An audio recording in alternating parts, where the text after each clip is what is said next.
Being a single woman in LA can be awesome. The nightlife, the beach, the shopping, the fun. But somehow, all of that seems to change when you're middle-aged. My name is Fran, Argentina-born, single, and yep, middle-aged. My midlife crisis hit me hard, so I decided to fight back by embarking on a quest. Visiting all 50 states before I'm 50 and taking you along with me. Morning. Okay, world, here we go. Planes, trains, and automobiles, buckle up, because this is going to be one heck of a ride.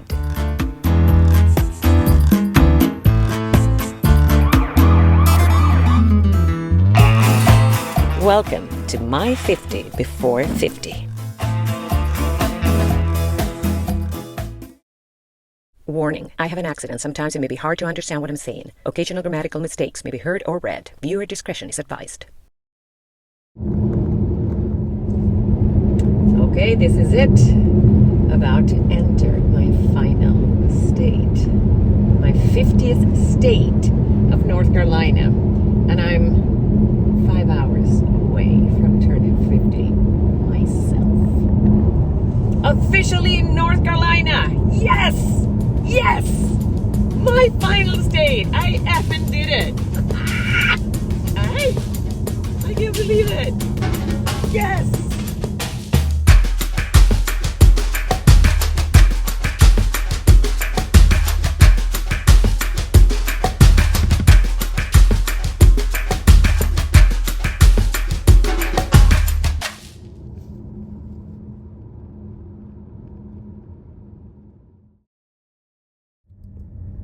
And why not start with one of the most beautiful sights of them all? Located in Asheville, North Carolina, stands Biltmore State, once home to one of the true American royalty families, the Vanderbilt dynasty. Wow. Wow, wow, wow, you guys!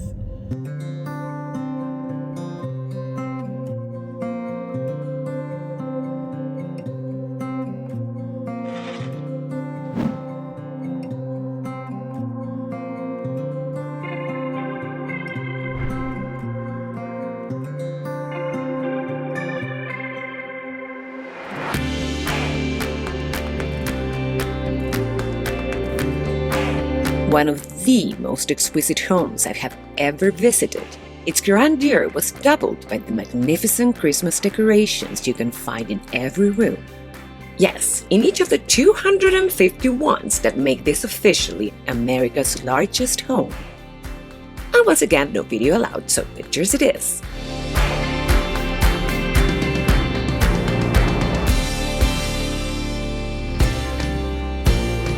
Once home to George Vanderbilt and eventually his wife and daughter, this self-sufficient home welcomed its first guests on Christmas Eve 1895, exactly 128 years prior to my visit.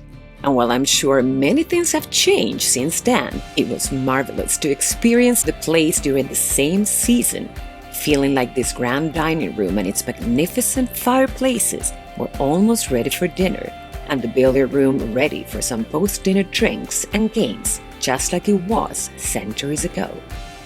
The 4-story house is full of stairs, hallways, and hidden passages. Please don't try to find them, they are well hidden indeed, on the most splendid of ceilings I have ever seen.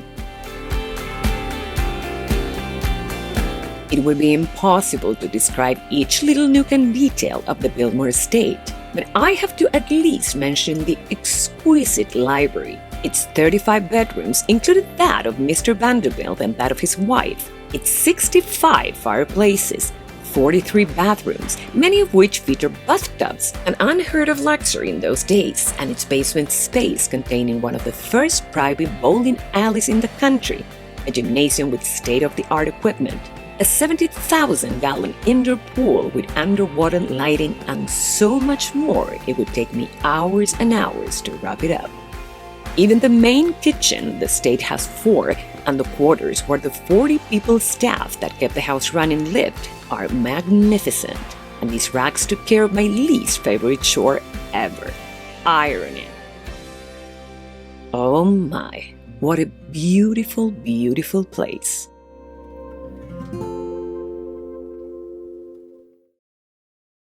But as much as I was enjoying my visit, it was time to rush to an even more important date, my birthday dinner. Yes, you are witnessing the precise moment when this young girl passed the threshold of the dreaded 5-0, which I celebrated at the Biltmore State Bistro with a great dinner by myself. Yes, I spent it alone, and yet I spent it with the best company ever. Well, here we go. Leaving the Bistro at Biltmore State. They actually waited for me because I was late, because I got lost in the winding roads, and I'm officially kicking off my 50th birthday. So, let's go get some rest, because I'm an old lady now, officially. Good morning. Very good morning. Today, you guys, is my birthday. And I did it. I visited all 50 states before I turned 50. So yeah, so this is awesome. So this is beyond awesome. I'm super duper happy, not only old, but happy. And we are on our way to the Cherokee people. Actually, my outfit for the rest of the day is going to be this. I don't know if you can read what it says, but if you cannot read it now, you will soon.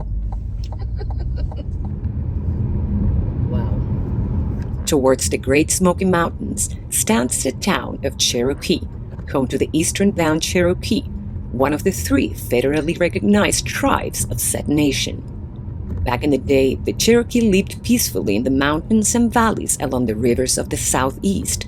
But of course, that all changed with the arrival of white settlers. I kicked off my day with a visit to the Museum of the Cherokee Indian to learn more about their culture, heritage, and history.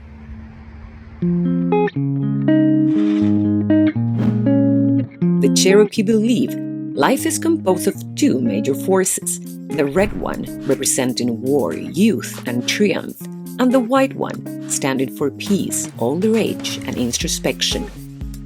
Consequentially, they were incredible warriors, as well as great allies and peace seekers, siding with the English many times.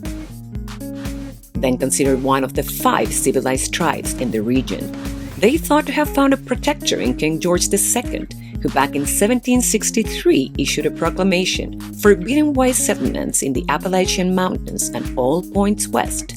But in Cherokee's own words, "We thought we would be safe, but then came the American Revolution." While not often that well recognized, the Cherokee were among the best tribes to adapt to the new way of life, but eventually they too fell prey to smallpox epidemics, broken treaties and promises, and the infamous Trail of Tears that forced them to march 800 miles across 5 different states, losing a fifth of their already severely demised population to disease, starvation, and quite frankly, broken hearts. But that is far from the end of the story. Today, the Cherokee are the largest Native American group in the U.S., with over 450,000 citizens worldwide. Great way to start the day. So now, I just want to walk. This town's beautiful cultural district holds plenty of stores, restaurants, museums, and the Koala Arts and Craft Mutual, which is the oldest continuing Native American art cooperative.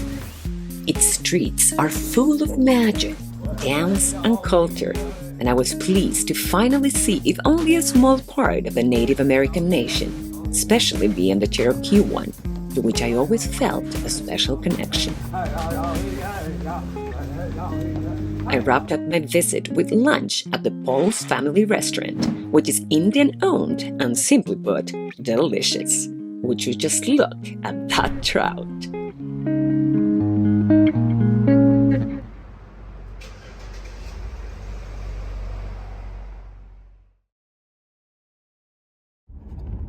But of course, the day continued, and it was back to Biltmore to see the estate under the daylight and enjoy part of its 8,000 acres of beautiful gardens and grounds, plus the gorgeous outdoor area of the home itself. Well, this is Biltmore daytime version. What can I say? Equally stunning. Jeez, this place. Wow.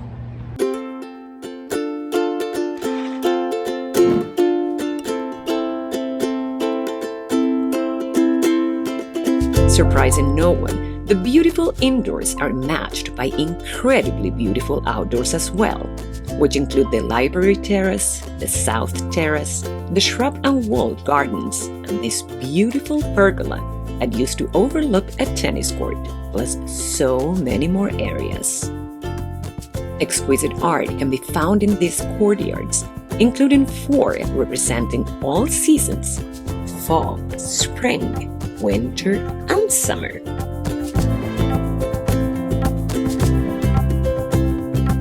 While still family-owned, Gloria Vanderbilt, the most famous Vanderbilt of them all, at least to me, never lived in these premises. Her mansion was hundreds of miles away in Manhattan, New York. This place is huge. So while I take the road again, and digress for a second just to show you my outfit, I'll tell you that it was Gloria's great-uncle George, the one that fell in love with this land and started it all, while still respecting the land itself and making sure his dream home was a self-sustaining one. As part of that, vines were first planted here in the early 1970s, and the Biltmore Estate Wine Company, which happens to be the most visited one in the country, opened its doors to the public in 1985.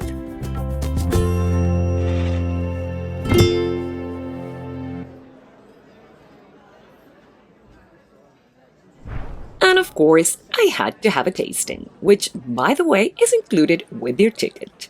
Not bad. Not bad at all.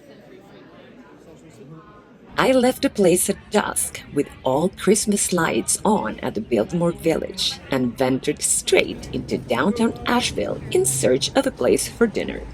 And what do you know? I like this place. Actually, I think I'm gonna go have dinner here. I found one of the best places, yes, I said it, of my entire journey. Cúrate, bar de tapas. It's found in chef Katie Button's counts none others than Ferran Adrià and José Andrés among her mentors, and I truly have no words to describe how authentic and beyond delicious this place is. Yes, every single dish, its ambience, decor, and even its customers. I'll tell you more about it later because, oh yes, I'm coming back. Before I leave, what a great place again. The smell of garlic, seeing this guy's working, and everything I tasted, out of this world. Great wrap for my birthday. One final stroll downtown before heading back to my hotel, the Omni Grove Park Inn, one of the 2 places everybody recommends visiting in Asheville, Biltmore being the other one. But I was beginning to feel there was much, much more. Do not sit. Your ass is not meant for that chair. That's historic. The chair, that is. A final birthday drink, and good night it was. Tip here. I start celebrations at midnight at my birthplace and wrap at midnight at whatever place I am. So I gain a few extra hours of cheer. Not bad, right? Okay, good night again. I'll show you more of this amazing hotel before I leave under the beautiful daylight. Hello, hello. It's Christmas Eve. We're in North Carolina in Asheville, and today's activity, we're going to a mall, to a shopping mall. And you might be wondering why. Well, first of all, I heard it's very nice, but also this is the first shopping mall ever in this country. So, hey, history.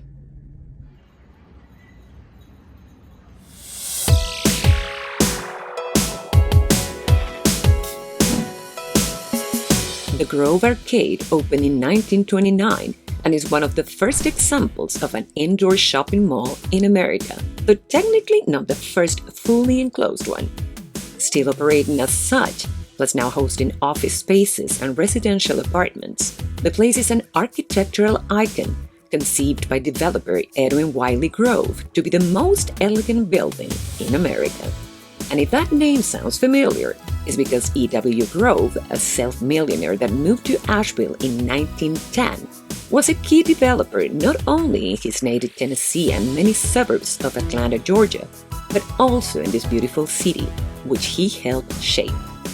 Remember the Omni Grove Park Hotel I was staying in? Yep, him too. Today, Asheville's beautiful downtown is as vibrant as Mr. Grove once envisioned, featuring as lively a restaurant scene as they get, as well as history and tons of art.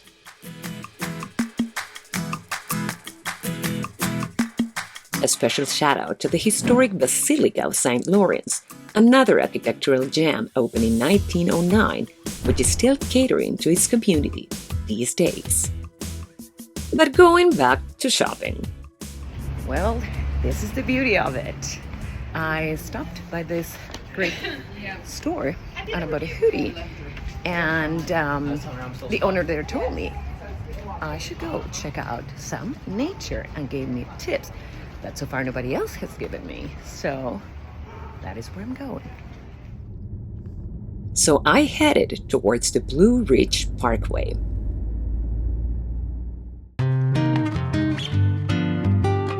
Connecting the Shenandoah and the Great Smoky Mountains National Parks and extending over 469 miles throughout Virginia and North Carolina, the winding roads of the Blue Ridge Parkway offer some of the best views of the Blue Ridge Mountains, which are part of the Great Appalachian Mountain chain.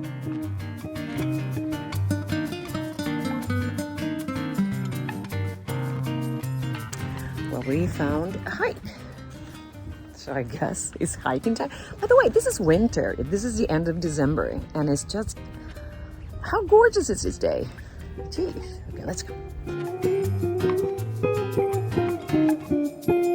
Also known as America's favorite drive, this is way more than just a scenic drive, as it offers plenty of hikes like the one I found. The scenery is as breathtaking as the views and includes a huge diversity of tree species with beautiful specimens like this one.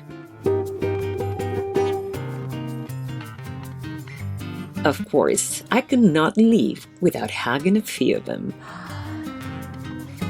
So glad I got the tip about this place before I left the state, taking these gorgeous visuals with me, forever ingrained in my memory.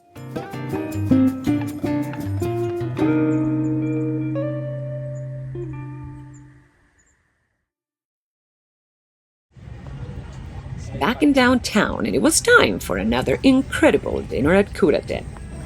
Oh yeah, we are going back. This time, I met a few new friends who gifted me a mini birthday cake, helped me blow the candle, and what do you know?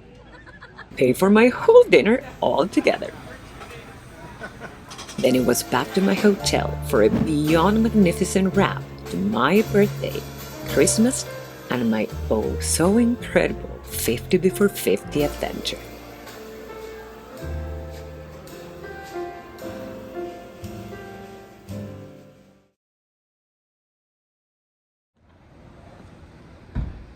But I had promised to show you the Omni Grove Park Inn before I leave, my hotel of choice for my 50th birthday.